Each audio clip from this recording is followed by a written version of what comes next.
Bonjour à tous et bienvenue sur Ben Auto. Aujourd'hui, je suis très content de vous recevoir ici parce qu'on va vous présenter une voiture de dingue. Je vous avais promis du jour, ça en fait partie. Je suis avec Roland aujourd'hui. Oui. Alors Roland, présente-toi vite fait un petit peu, qu'est-ce que tu fais comme métier, ton passif automobile, etc. Roland, imprimeur, on va dire. On va pas rentrer dans les détails. Et puis amateur de voitures, ça se voit. Surtout celle-ci, voilà, surtout les italiennes. Et du coup, qu'est-ce qui t'a amené à l'intégrale? Ouais. La première fois que j'ai vu une intégrale, j'ai été surpris de par sa gueule, quoi. Il n'y avait rien qui ressemblait à ça. Et puis, par contre, c'était trop cher. Ouais. À l'époque, c'était vraiment trop cher, donc j'ai patienté. Et puis bon, après j'ai trouvé la première, une Evo 1, d'ailleurs blanche, voilà, intérieur vert. Ça a été la première auto, voilà, avec laquelle j'ai débuté. Puis après il y en a eu d'autres. Tu en as eu combien de Delta Delta 3, plus une 8 soupapes. Voilà, la 8 qui était très bien aussi. C'est bien d'avoir plusieurs modèles. Oui. Bon, après, on veut tous, normalement, ce qu'il y a de mieux, une Evo. Hein, voilà. Déjà, la Delta, on la présente plus. 11 titres en championnat du monde. C'est d'ailleurs la voiture qui a le plus de titres en championnat du monde des rallyes. Ouais. La plus titrée. Elle a eu, je crois, aussi 4 titres en championnat du monde, mais côté pilote. C'est une voiture qui a été produite de 1979 à 1993. À la base, c'était une petite citadine italienne et après, ils sont partis en couille chez Lancia. Hein, C'est bien, couille comme ça. Voilà, c'est continuer à faire tout ça parce que c'est une voiture exceptionnelle. S'ils pouvaient. Et aujourd'hui, on a un exemplaire assez rare. C'est une vraie Evo Martini 5. Donc elle a été construite en honneur au 5e titre mondial de Lancia en rallye. D'ailleurs, il y a eu aussi la Martini 6 qui était du coup pour le 6e titre. Et celle-ci est limitée à 400 exemplaires, donc c'est un modèle très rare. Elle est un petit peu modifiée mais avec goût. À ta sauce. Oui, à ma sauce, oui. Donc à la base, on est sur un moteur 2 litres qui fait à peu près 210 chevaux, c'est ça? Ouais, le même que les Evo 1. Hein, donc turbo bien sûr. Et là, elle est montée à combien celle-ci? L'autre à 2,90 je pense. Le passage au banc, il faut lui donner dans ces eaux-là. Vous verrez pendant l'essai, je confirme, ça marche bien. Ouais. La Martini, c'est pas un modèle qu'ils ont sorti plus performant. C'était juste du marketing, hein, ça se faisait déjà à l'époque. En fait, elle avait un kit déco extérieur, toutes les prises d'air capot noires, le spoiler noir, un intérieur spécifique avec les ceintures rouges et elle avait des jantes plus petites en diamètre, je crois que c'était du 15 pouces à l'époque, blanche aussi qui était spécifique. Donc voilà, c'était une série limitée pour, je l'ai déjà dit, mais pour fêter les 50, les 5e titres. De Didier Auriol peut-être. C'est sûrement ça. Le titre à Lancia, je crois. Ouais. Donc une série ultra limitée. Et celle-ci est de quelle année? C'est 93. 93. Donc donc c'est les dernières en vrai. Ouais. Ok, super. Après, je crois qu'on est passé au catalysé après. Donc dis-nous un petit peu ce que tu as fait dessus alors. Dessus, moi j'ai simplement j'ai la baie de pare-brise. Ouais. Ensuite, quelques sponsors issus de la voiture de course pour la déco. Les jantes évidemment 17. D'origine, donc c'est du 15. Hein. Voilà, du 15. Mais c'est les mêmes, du coup, c'est le même aspect esthétique. Alors ça, voilà, c'est le même aspect que celle de course surtout, que les Speedline. Alors après, il existe les Speedline corse qui sont adaptés à cette voiture. Moi, je suis un peu, comment dire, je suis pas assez gentil avec, donc j'ai tendance à les ovaliser. Ben oui, les Speedline sont en magnésium et en aluminium, fragile, et voilà, et sur des routes comme ça. Un petit peu cabossé. Voilà, sur cabossé. Ouais. Donc l'idéal c'est ça, en aluminium, c'est pas cher, voilà, parce qu'après une jante, une Speedline, je crois que dans les 600 €. Voilà, la jante. Ça pique un peu. Ouais, ça pique un peu, surtout. Je veux dire, quand on les torse les 15 jours. Tiens, viens Guillaume. D'ailleurs, aujourd'hui, il y a le fils de Roland qui est derrière la caméra parce que. Parce qu'il faut un assistant. Voilà. On a eu encore des problèmes techniques à cause de l'iPhone, mais bon, on rentrera pas dans les détails, je vais régler ça. Il fallait qu'on tombe sur une Mercedes sono à fond ici. Relou du coin. C'est possible qu'il y en ait ici des roues. L'endroit est désert normalement, mais bon, hein, voilà, vous connaissez mon. Une spécificité aussi que je voulais absolument qu'on parle par rapport aux caisses de Delta classique, il y a des renforts de caisse. Ouais, ça, ils ont été mis. Par la suite, des renforts, parce que la caisse, évidemment, elle date des années 80. Ça travaille. Et avec les chevaux, elle a tendance à... Voilà, puis l'arrière, elle a juste l'aileron noir. L'aileron réglable. Voilà, il est réglable. Ouais. Là, il est en position groupe A avec les pattes. Là, c'est bien énervé comme ça. Voilà, là, il est bien. Ouais. Il a un maxi appui. Ce qui me manque, parce que ça ne me plaît pas, c'est les petites bandes Martini qui vont derrière. Je ne les ai pas mis parce que ça ne me plaît pas. C'est vrai que l'arrière recule un petit peu. Elle a un custe bagnole et je trouve que les ailes, la prestance qu'elle a avec ces ailes larges, c'est monstrueux. Ça a bien été dessiné. Et je trouve que l'aileron, ça rajoute vraiment un côté élargi. Et ce qui est marrant, c'est qu'on voit que c'est artisanal, c'est italien. Là tu vois vraiment qu'en fait ils ont pris une caisse classique de base. Et tu vois là de toute façon au niveau du passage de roue que ça a été élargi. Je pense que si je dis pas de bêtises, à mon avis la delta normale ça doit s'arrêter ici à mon avis. Et là on a bien 15 cm de plus de largeur. Pour pouvoir passer les trains et les roues. C'est juste monstrueux. Après il n'y a rien qui est pour la frime, hein. Tout est pour pouvoir voilà, on élargit pour rentrer des améliorer le châssis. Voilà, un train plus large, devant pareil. Les bosses là c'est pareil, c'est pour pouvoir mettre des amortisseurs plus gros, plus hauts. Là c'est pour ce que le moteur sinon on ne fermerait pas le capot. Enfin, toutes les bosses, tout ça c'est pas pour la frime. Hein, on verra la moteur après. Le moteur, la position du moteur elle est assez inédite là-dedans. Et tu sens qu'ils ont mis le plus gros qu'ils pouvaient. Oui. C'est de la Théma je crois. Les bavettes aussi que tu as rajouté. Alors les bavettes, c'est d'une part c'est pas vilain, mais c'est surtout pour éviter de massacrer les ailes arrière. Bon, comme je suis assez maniaque, la voiture je veux bien rouler vite, mais bon, c'est pas la peine de... Après, ce qui est bien avec Roland, vous verrez après, c'est que c'est quelqu'un qui aime bien rouler comme il faut avec sa voiture. Voilà, c'est pas une caisse de parking du tout. Non.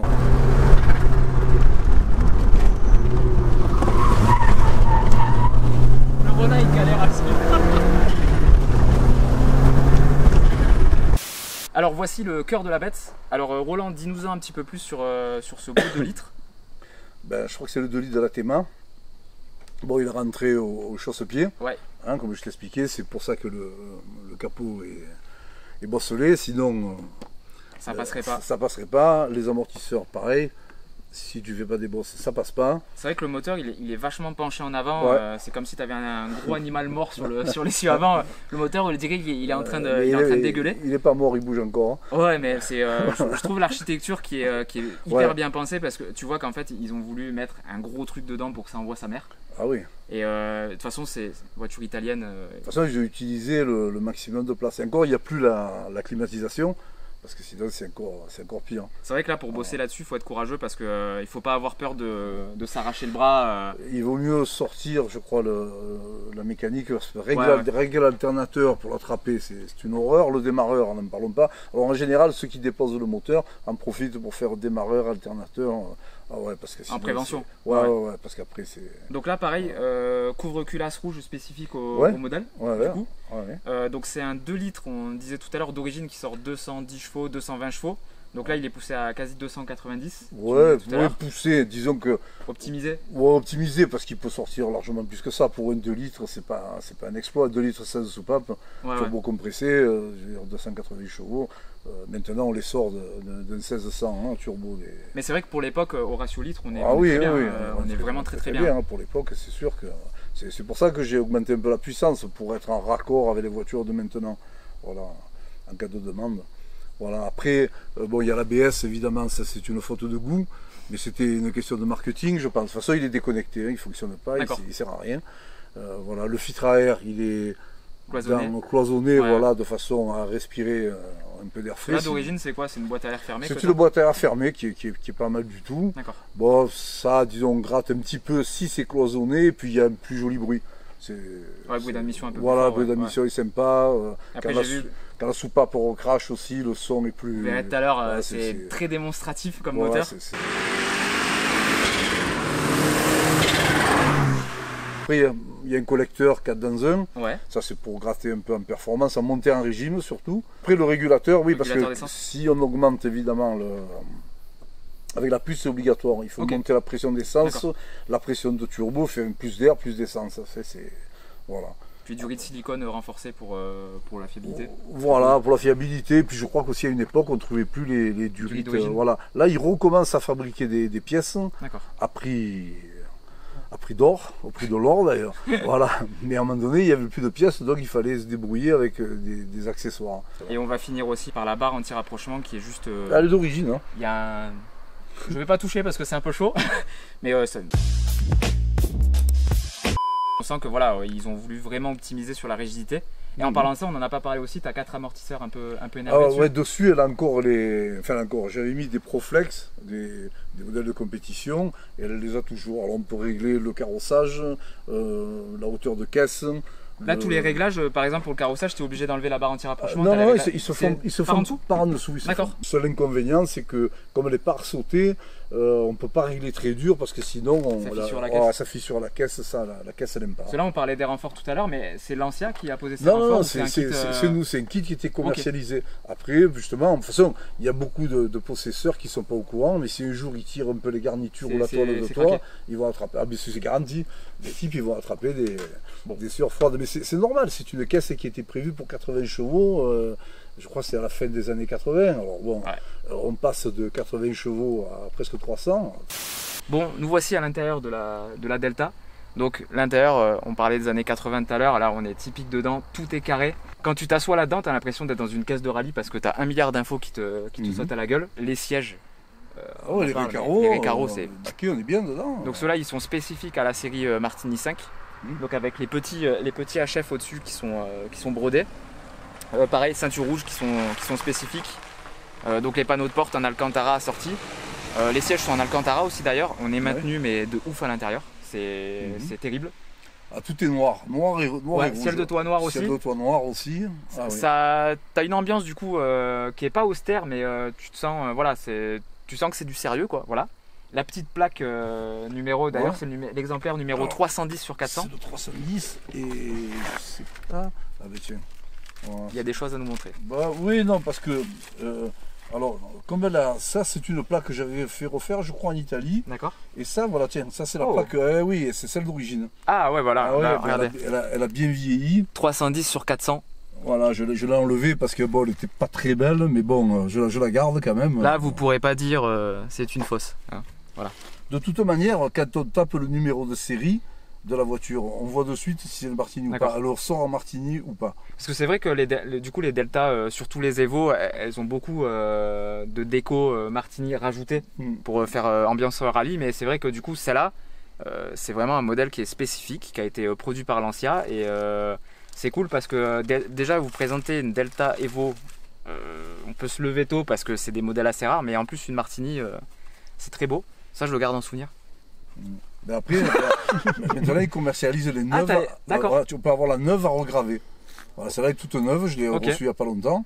Et c'est exactement les mêmes, mais il faut faire regraver le numéro dessus. Alors moi, perso... Tu remettrais la vieille. Ah ouais, carrément. Elle est patinée, elle fait partie de l'histoire de la voiture et tout. Et je trouve que ça fait partie du délire. C'est...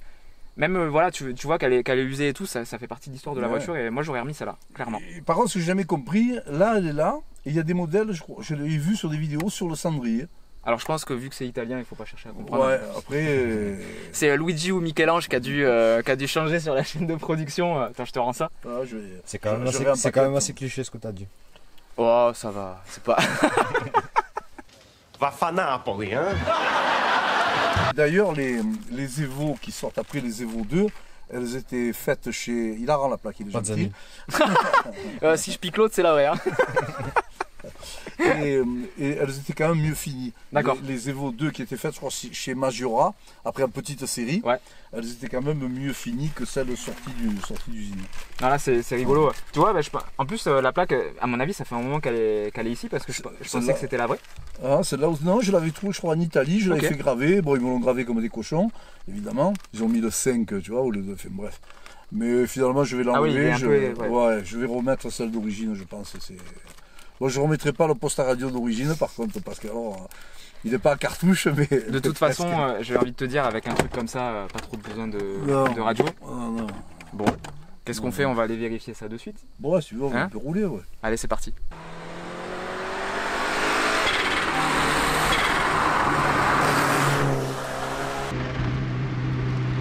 Tu vois, après ça tient quand même.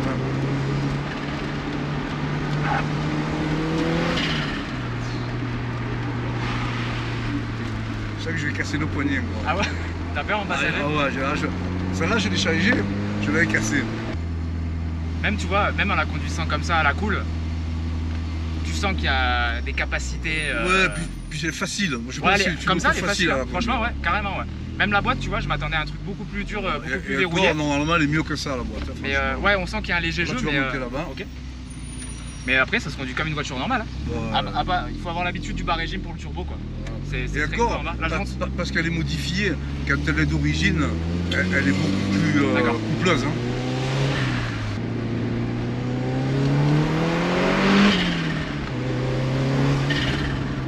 Ouais, c'est archi sympa.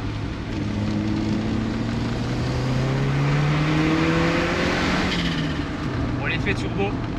Ah, l'effet turbo, tu le sens là-dessus. Hein. Il y a une caisse qui m'a donné cette sensation-là, c'est la R5 Turbo que j'avais essayé. Ah ouais, c'est pareil. Une violence. Là, si tu sais pas, tu cales normalement. En première, tu as l'impression de démarrer en deuxième ou en troisième. Ouais, c'est pas mieux. Là, tu peux essayer coup de deux, là. Vas-y, vas-y. Oh là, ça tourne. Ça fait, vas-y. Là, il y a le vide.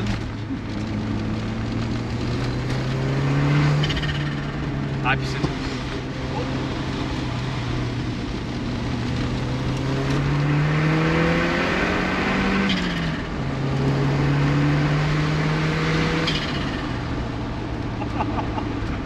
C'est n'importe quoi.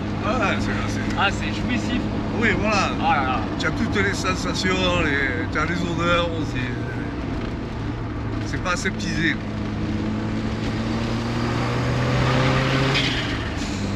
En plus, on roule pas vite, tu vois, mais juste déclencher la dump valve, ça te met une banane, c'est ouf.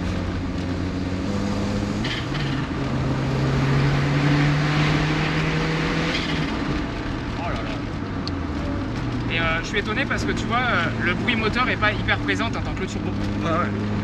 Et il souffle. Et pourtant, elle est sonorisée. Oh là là.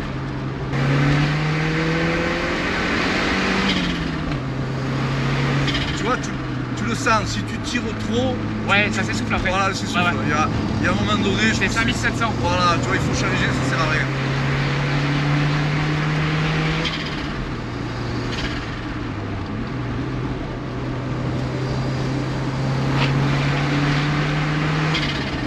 Il y a un autre monde à 4500 tours.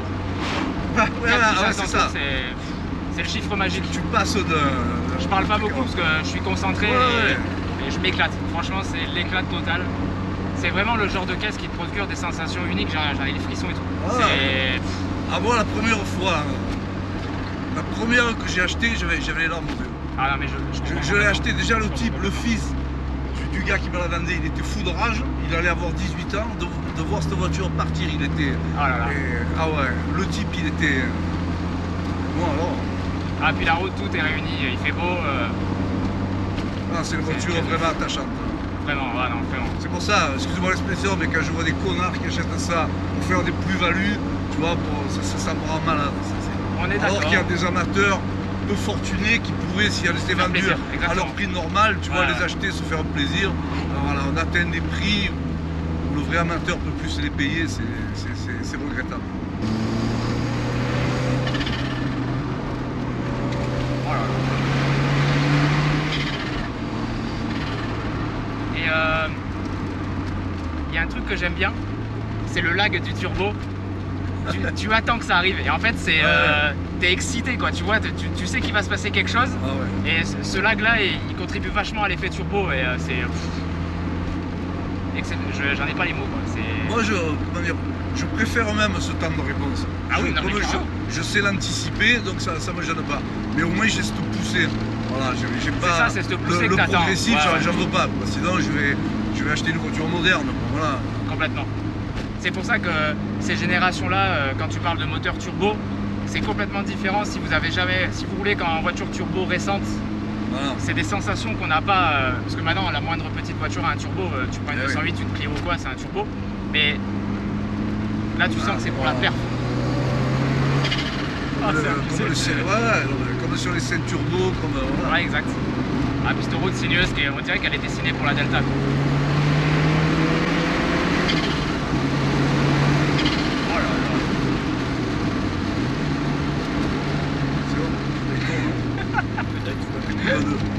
Non mais ce qui est impressionnant des fois,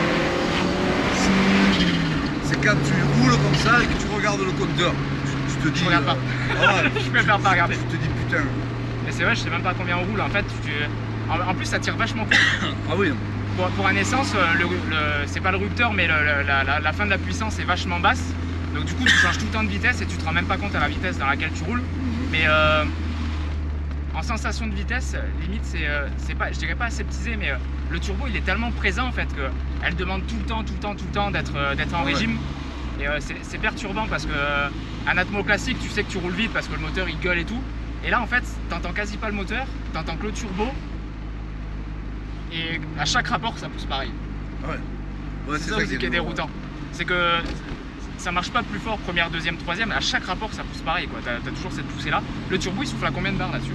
Alors dessus il souffle d'origine, je crois qu'il y a 1,1 et là on est quand même à 1,5. D'accord. Alors on est à comment dire, je peux t'expliquer. Selon les rapports, plus tu montes les rapports, plus il souffle. Ok. C'est pour ça que par exemple sur l'autoroute, tu as 140, il faut pas écraser. Parce que là il te balance 1,5 kg, 1,6 kg, c'est pas bon. Il vaut mieux rétrograder. T'as un régime moteur élevé, du coup l'hélice doit déjà être préchargée. Voilà, il vaut mieux rétrograder, tu vois, pour éviter de charger les bielles, tu vois, chaque fois.